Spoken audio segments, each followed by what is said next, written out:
आप भी मेरी तरह हैं जिससे टाइम मैनेजमेंट बिल्कुल नहीं होता और टाइम मैनेजमेंट तो छोड़ो, वो तो काम को ही कल पे ढालता रहता है। अगर आप हैं, तो मेरे पास आपके लिए एक टेक्नीक है, जो मैं भी यूज़ कर रहा हूँ। मेरे पास एक टेक्नीक है और उसका नाम है प्लानिंग वर्किंग। इसको मैंने अपना नाम दे ये ऐसा कोई रियल नेम नहीं है इसका, मैंने बस इस मैनेजमेंट टेक्नीक को मेरा नाम दिया है। मैंने बस एक नाम दे दिया प्लानिंग वर्किंग। तो अब ये है क्या? पहले ये है क्या, उससे पहले मैं आपको बताना चाहता हूँ कि एज़ अ स्टूडेंट मैं टाइम टेबल क्यों ना यूज़ करूँ इस टेक्नीक से पहले। देखो, अगर आप सोच रहे हैं कि आप टाइम टेबल भी तो यूज़ कर सकते हैं अपने टाइम मैनेजमेंट को करने के लिए, तो देखो वो मुझे लगता है वो ज़्यादा लेंदी वाला टाइप का है। मतलब बहुत हार्ड है, उसे फॉलो करना थोड़ा डिसिप्लिन वाला काम होता है। और हर दिन एक जैसा तो होता नहीं है कि हर दिन का जैसे हमने एक टाइम टेबल क्रिएट किया है, वो तो पूरे ही महीने का एक साथ हो रखा है कि अब वही टाइम चलेगा, बट ऐसा होता नहीं है। और बहुत सारी चीज़ें और ये फ्लेक्सिबल नहीं रहता। मेन बात तो यही है कि ये ऐसा नहीं है कि इस काम को आज करने की जगह दूसरी बार कर लेता हूँ या इस टाइम को इस टाइम कर लेता हूँ। मतलब प्रॉब्लम्स ही प्रॉब्लम्स हैं। और ये प्रॉब्लम्स ऐसे भी क्यों है, क्योंकि हमने ना टाइम मैनेजमेंट को सिर्फ टाइम के लिए मैनेज करने के लिए रखा है, पर मैं जो टेक्निक बताने वाला हूँ वो वर्किंग मैनेजमेंट के लिए है, मतलब काम को मैनेज कर सकें। अब काम मैनेज कैसे कर सकते हैं हम? काम को मैनेज करने के लिए तो ये टेक्निक है। तो सबसे पहले ये समझ मैं तो ये टेक्निक होती क्या है? तो प्लानिंग वर्किंग है क्या? तो देखो, प्लानिंग वर्किंग का सिंपल सा तरीका है कि इसे करने के लिए आपको, या तो अगर आपके पास बहुत पैसा है तो आप एक प्लानर खरीद सकते हो। और अगर आपके पास पैसा कम है तो चिंता मत करो, मेरे पास उसके लिए भी है कि आप 20 रुपये की एक कॉपी खरीद लो या 10 रुपये की डायरी खरीद सकते हो।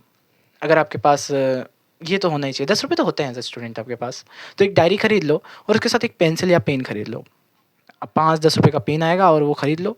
एंड बस, फिर क्या है, ये बस सिंपल सा है कि आप एक दिन पहले या ये रात को अपने बैठो शांति से और उस प्लानर में वो काम लिख दो जो आपको कल करना है। इसके बहुत फ़ायदे हैं, अब मैं समझाता हूँ कैसे। जैसे कि आपको मान लो आपको कल स्टडी करना है या कोई काम करना है, तो आप उसे पहले ही कर सकते हो। और इसका करने का सबसे बढ़िया रीज़न ये भी है कि हम जब भी, हमारा मेन प्रॉब्लम क्या रहता है कि हम प्रोक्रास्टिनेट करते रहते हैं, हम काम को कल पे ढालते रहते हैं या काम को करने का बस सोचते हैं पर करते नहीं हैं। एंड इसका मेन रीज़न ये भी है कि हमें पता ही नहीं है कि हमें काम कौन-सा करना है। तो अगर हमें पहले ही पता हो कि हमें कौन-सा काम करना है, तो हम उस काम को कर लेंगे। और इस टेक्नीक में बहुत फ़ायदा भी है, बिकॉज़ इसमें हम टाइमली नहीं रहते ना, इसको एक फ्लेक्सिबल टाइमिंग भी समझ सकते हो आप, कि आप बस काम को मैनेज करते हो, जिसकी वजह से आपके पास एज़ अ स्टूडेंट बहुत टाइम ब बच जाता है। बिकॉज़ आपको अपना काम फिनिश करना है। इसे हाँ, आप एक तरीके से बस अपने टारगेट्स पूरे करना भी समझ सकते हो कि आप अपने दिन में एक टारगेट्स बनाते हो, उन्हें पूरे कर सकते हो। बट इसे प्लानिंग वर्किंग कहना ज़्यादा अच्छा लगता है। और पर ये टेक्निक भी फ़ेल हो सकती है, अगर आपने कुछ टिप्स पर फ़ॉलो नहीं किया। ये कुछ टिप्स हैं जो आपको फ़ॉलो करनी चाहिए अगर आप इस टेक्निक को यूज़ कर रहे हैं। सबसे पहली टिप्स है, ये बाई चांस ऐसा होगा कि कभी-कभी आप वो काम नहीं कर पाओगे जो आपने कल लिखा होगा अपनी डायरी पे कि मुझे ये काम करना है, एंड नेक्स्ट डे आप उस काम को नहीं कर पाओगे। तो आपको निराश नहीं होना है, सबसे पहली चीज़ तो ये है। बिकॉज़ हम जब भी निराश होंगे तो शायद से हम उस काम को टाल देंगे। बट उसकी जगह आपको अपने सोच को बदलना होगा, अपने माइंडसेट को चेंज करना होगा। आपको ये ना सोचकर कि यार मैंने अपना काम छोड़ दिया, इसकी जगह ये सोचना होगा कि मैं ये कल कर लूँगा। ये प्रोक्रास्टिनेशन जैसा ही तो है, पर ऐसा नहीं है, क्योंकि प्रोक्रास्टिनेशन में हम सिर्फ़ कल का सोचते हैं, पर इसमें आज नहीं कर पाया, कल कर लूँगा, ये वाली सोच है, जिससे हम ज़रूर करेंगे कल, ना कि कल को टाल रहे हैं, हम ज़रूर करेंगे। क्योंकि दोनों में एक फ़र्क होता है, एक में हम सिर्फ़ इग्नोरेंस दे रहे हैं और एक में हम उसे एक्नॉलेज कर रहे हैं कि आज हम कर नहीं पाए और कल ज़रूर करेंगे। थोड़ी-सी बातें हैं, इसे समझ लेंगे तो ये टिप्स बहुत बढ़िया है। और एक एक नोट दे रहा हूँ, अगर आप यूज़ करो तो बहुत बेस्ट है, आपकी इस टेक्निक को एक 100x पे पहुँचा देगा। और वो है कि जब भी आप कोई काम कर रहे हो, जैसे मान लो आप स्टडी कर रहे हो या आप कोई भी एक काम सीख रहे हो, जैसे मान लो आप ग्राफ़िक डिज़ाइनिंग सीख रहे हो, एज़ एग्ज़ाम्पल कि आप ग्राफ़िक डिज़ाइनिंग सीख रहे हो, तो अपने काम पर ही फ़ोकस करो। पास्ट प्रेज़ेंट कुछ भी मत सोचो कि यार कल मैं मॉल में घूमने गया था यार, मॉल में तो मज़ा ही आ गया। ऐसी चीज़ें ना सोच के या फ्यूचर में सोचो, यार अगर मैं ग्राफ़िक डिज़ाइनिंग अभी करता रहूँगा तो क्या मैं अभी कल तो फिर तो मेरे बहुत सारे क्लाइंट्स होंगे या ऐसी चीज़ें। देखो, सोचने में अच्छा लगता है, पर अगर हम मेनली अभी अपने काम पे फ़ोकस करेंगे तो ज़्यादा बेहतर रहेगा। क्योंकि फ्यूचर में पता नहीं है और पास्ट तो हो ही चुका है। तो जो हमारा प्रेज़ेंट चल रहा है उसको जीते हैं अच्छे से और उसको ही अच्छे से इम्प्रूव करने पे सोचते हैं।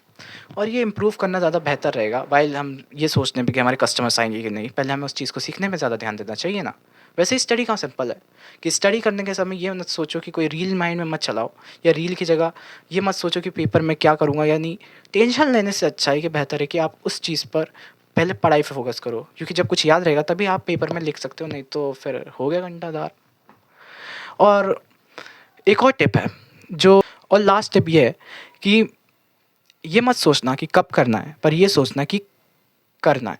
हाँ, मैं क्या कहना चाहता हूँ, मैं थोड़ा-सा एक हैंडली समझाऊँ तो ये अभी जब आप कोई काम को लिखोगे ना प्लानिंग वर्क में, तो इसे एक टाइम के अंदर फिक्स मत कर देना। ये टाइम ब्लॉकेज की तरह मत कर देना कि एक जगह उसको फिक्स कर दिया। देखो, ये बहुत कम टाइम होता है कि हम किसी टाइम को जब फिक्स कर देते हैं, उसी टाइम हम उस काम को करेंगे। पर इसका एक बहुत बड़ा डिसएडवांटेज ये है कि हम जब ये करते हैं, तो हम होता है कि बाई चांस वो टाइम निकल गया, तो हम उस काम को करेंगे ही नहीं। और उसकी वजह से ये वो काम होता ही नहीं है, टल जाता है, जो हमारे वर्किंग मैनेजमेंट टेक्निक का तो हिस्सा है ही नहीं। इसलिए ये ना सोच कर के आप उस काम को तब करोगे, उसकी जगह ये सोचो कि आप उस काम को करोगे। बिकॉज़ जब आप करने का सोचोगे तो आप ज़रूर करोगे, बल्कि उसे एक टाइम पीरियड में मत फिक्स करो। आप स्टडी करने का सोचते हो कि मैं सिर्फ़ सुबह को पढ़ूँगा क्योंकि मुझे ज़्यादा फ़ोकस अच्छे से आता है। हाँ, उस टाइम बहुत बेस्ट है और बहुत बढ़िया चीज़ है, बट हो सकता है आप लेट सो गए और लेट उठते हो, मान लो आप 1 बजे उठ गए, तो फिर तो आप पढ़ना ही छोड़ दोगे। आप कहोगे अब तो सुबह ही निकल गई, अब तो दोपहर चल रहा है, तो नहीं पढ़ूँगा क्या? ऐसा नहीं होता ना, आपको तो पढ़ना ही पड़ेगा। तो बस यही है कि काम को कब करने की जगह क करने पे सोचो। एंड ये सब कुछ ही था इस वीडियो में तो। मिलते हैं नेक्स्ट वीडियो, तब तक के लिए बाय।